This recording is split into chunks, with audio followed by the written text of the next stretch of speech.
5월 4일 목요일, 오늘은 연일 말씀 함께 나누겠습니다. 사도신경으로 신앙 고백 드리겠습니다. 나는 전능하신 아버지 하나님 천지의 창조주를 믿습니다. 나는 그의 유일하신 아들 우리 주 예수 그리스도를 믿습니다. 그는 성령으로 잉태되어 동정녀 마리아에게서 나시고 본디오 빌라도에게 고난을 받아 십자가에 못 박혀 죽으시고 장사된 지 사흘 만에 죽은 자 가운데서 다시 살아나셨으며 하늘에 오르시어 전능하신 아버지 하나님 우편에 앉아 계시다가 거기로부터 살아있는 자와 죽은 자를 심판하러 오십니다. 나는 성령을 믿으며 거룩한 공교회와 성도의 교제와 죄를 용서받는 것과 몸의 부활과 영생을 믿습니다. 아멘. 오늘 하나님께서 우리 가운데 주신 말씀은 다니엘서 12장 1절부터 4절까지의 말씀입니다. 다니엘서 12장 1절부터 4절까지의 말씀입니다. 우리 함께 읽도록 하겠습니다. 그때 내 민족을 호위하는 큰 군주 미가엘이 일어날 것이요 또 환란이 있으리니 이는 개국 이래로 그때까지 없던 환란일 것이며 그때 내 백성 중 책에 기록된 모든 자가 구원을 받을 것이라.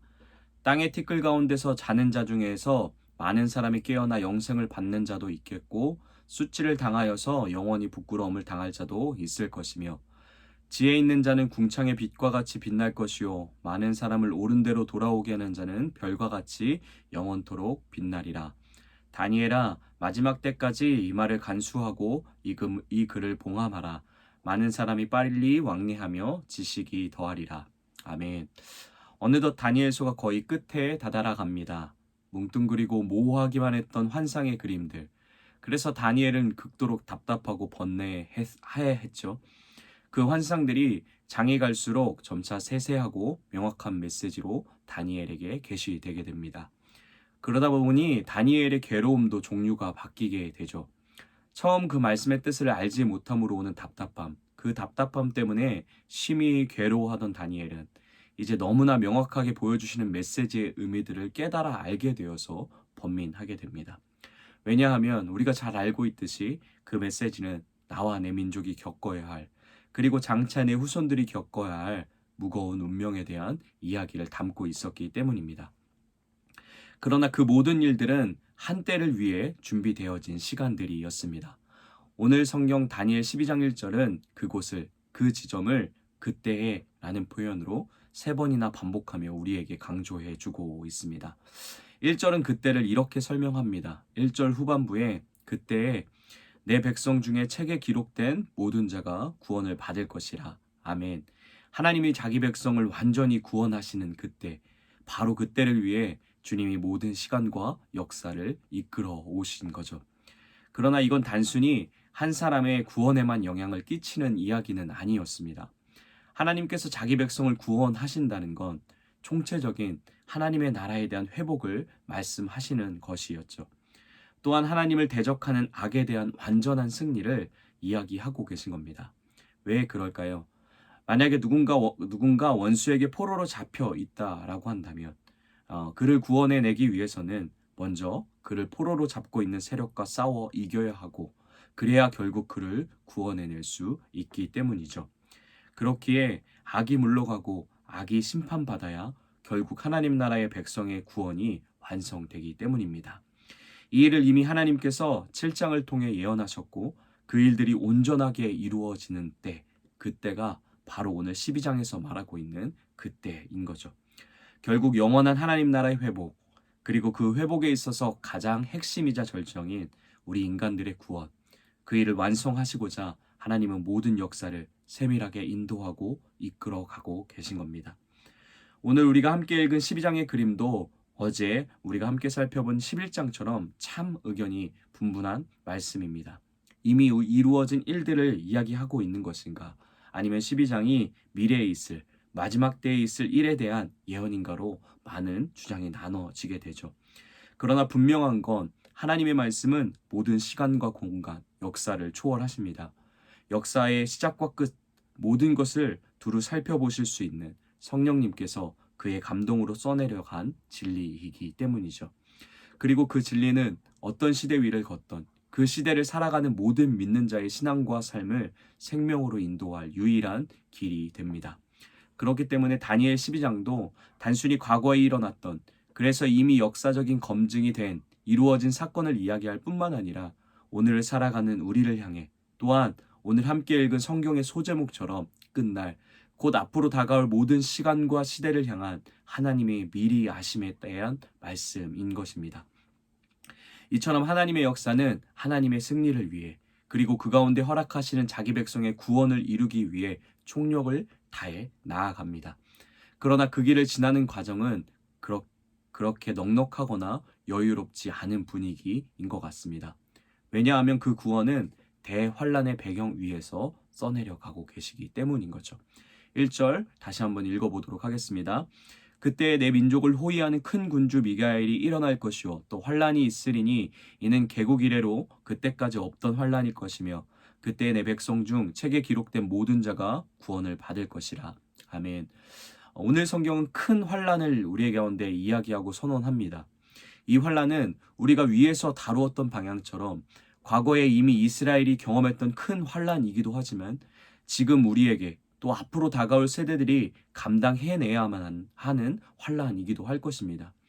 이런 큰 환란 앞에 하나님의 백성은 어떤 소망을 붙들며 살아가야 할까요? 그에 대한 대답을 오늘 2절이 우리 가운데 이야기해주고 있습니다. 우리 함께 2절도 읽어보도록 하겠습니다. 땅의 티끌 가운데서 자는 자 중에서 많은 사람이 깨어나 영생을 받는 자도 있겠고 수치를 당하여서 영원히 부끄러움을 당할 자도 있을 것이며. 아멘. 구약 성경에서 오늘 본문처럼 부활에 대한 가르침을 상세하게 해주는 곳을 사실 잘 찾아보기 힘든 것 같습니다. 그 환란 앞에 하나님의 백성인 우리가 부여잡아야 할 소망을 성경은 무엇이라고 이야기하고 있을까요? 바로 주님이 반드시 다시 오신다는 믿음과 부활에 대한 확신입니다. 이 땅의 삶이 끝이 아니라 영원한 통치와 심판의 주님이 다시 오셔서 우리를 괴롭게 하고 고통스럽게 했던 모든 악을 심판하시고 그의 손으로부터 우리를 구원하실 것이라는 사실. 그래서 하나님과 영원히 함께 거하며 살아가게 하시는 그 영원한 삶인 부활을 우리 삶 가운데 허락하실 거라는 사실을 오늘 다니엘서는 우리 가운데 선언해 주고 있죠. 큰 환란이 다가올 때 우리가 부여잡아야 할 소망이 바로 이것입니다. 또 한 가지 큰 환란을 만나는 교회가 어떤 태도를 취해야 하는지 3절이 이야기해주고 있습니다. 우리 3절도 함께 읽어보도록 하겠습니다. 지혜 있는 자는 궁창의 빛과 같이 빛날 것이요 많은 사람을 옳은 대로 돌아오게 한 자는 별과 같이 영원토록 빛나리라. 아멘. 하나님은 큰 환란 앞에 우리가 지혜 있는 자가 되길 원하신다라고 말씀하고 계십니다. 지혜로운 자는 무엇일까요? 그 지혜로운 자는 누구를 이야기하는 것일까요? 본문이 주는 정보로는 지혜로운 자를 정확하게 정의하는 것이 쉽지 않지만 성경 전체의 가르침에 따라 지혜로운 자는 하나님을 경외하는 사람을 말할 것입니다. 어떤 하나님을 경외하는 것일까요? 2절에 하나님을 경외하는 사람입니다. 반드시 다시 오실 주님, 그리고 우리 가운데 부활의 영원한 생명을 허락해 주실 수 있는 주님을 경외하는 사람인 거죠. 모든 시대가 제멋대로 흘러가는 것 같고 큰 고난에서 마치 하나님이 우리를 버리신 것 같은 상황 속에서도 그분이 온 땅을 신실하게 다스리시고 우리를 부활로 인도하고 계시다는 사실을 믿음으로 바라보는 자, 그 자가 지혜로운 자입니다. 어떤 상황 속에서도 하나님의 말씀을 붙드는 자, 그 자가 지혜와 명철이 가득한 자일 것입니다. 그런데 이 부분까지는 어느 정도 이해가 되고 납득이 됩니다.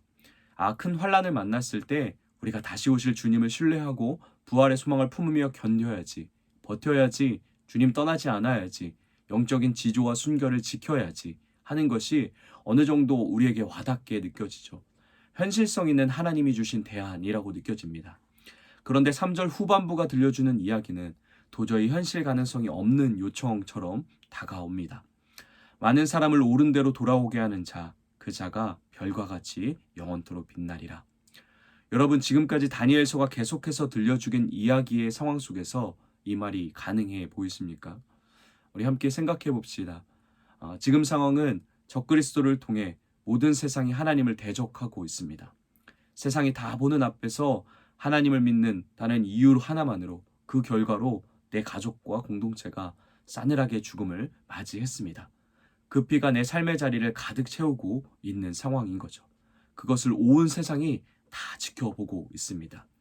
하나님의 하자도 꺼내기 어려운 시대인데, 그런데 더 끔찍한 건 지금까지의 이런 환란은 아무것도 아니었다라고 오늘 우리가 읽은 12장은 우울한 이야기를 우리 가운데 건네주고 있습니다. 개국 이래 가장 큰 환난과 핍박이 하나님의 백성에게 임할 것이라고 선언하고 있죠. 그러한 상황 속에서, 그러한 세상의 배경 속에서 어떻게 하나님께로 누군가를 이끌어 올 수 있다라는 말입니까?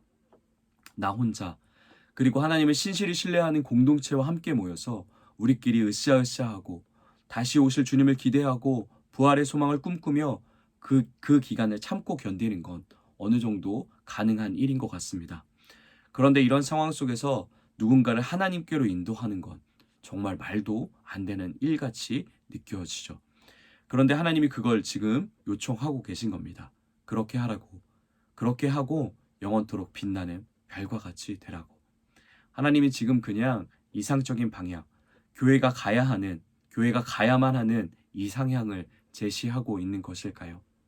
아닐 것입니다.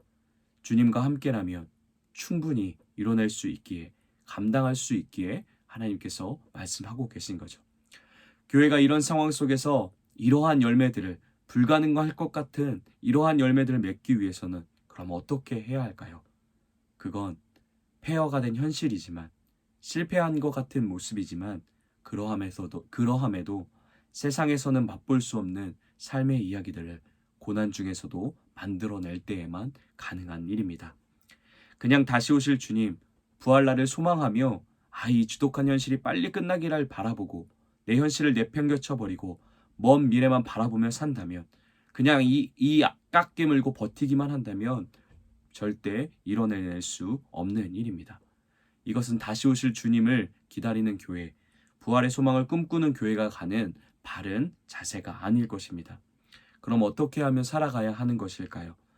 다시 오실 주님에 대한 소망이, 부활의 소망이 고통과 절망밖에 남지 않은 내 현실을 끌어안게 하는 겁니다.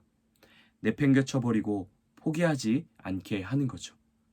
오직 그 힘으로 내게 맡겨준 삶의 자리를 대충 살지 않게 하는 겁니다.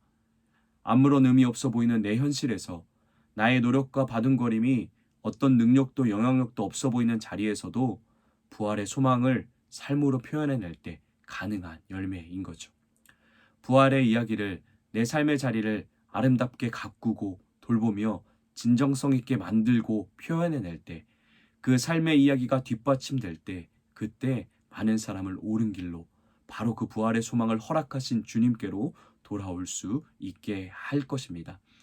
세상이 우리를 향해 날카롭게 따가운 시선으로 바라볼 때 그들을 향해 따뜻한 시선으로 바라볼 수 있게 하는 힘, 우리를 향한 온갖 조롱과 비웃음의 손가락질을 해대는 사람들을 향해 두 팔 벌려 축복의 손길을, 포용의 손길을 내밀 수 있는 힘, 그 힘이 바로 우리의 현실을 뚫고 들어오시는 부활의 소망이 주는 힘입니다.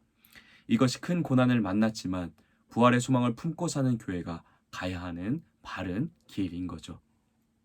반드시 다시 오실 주님을 향한 믿음, 또한 부활의 소망, 이것만이 적그리스도와 그로 인한 큰 고난과 유혹 앞에 교회가 승리해낼 유일한 길입니다.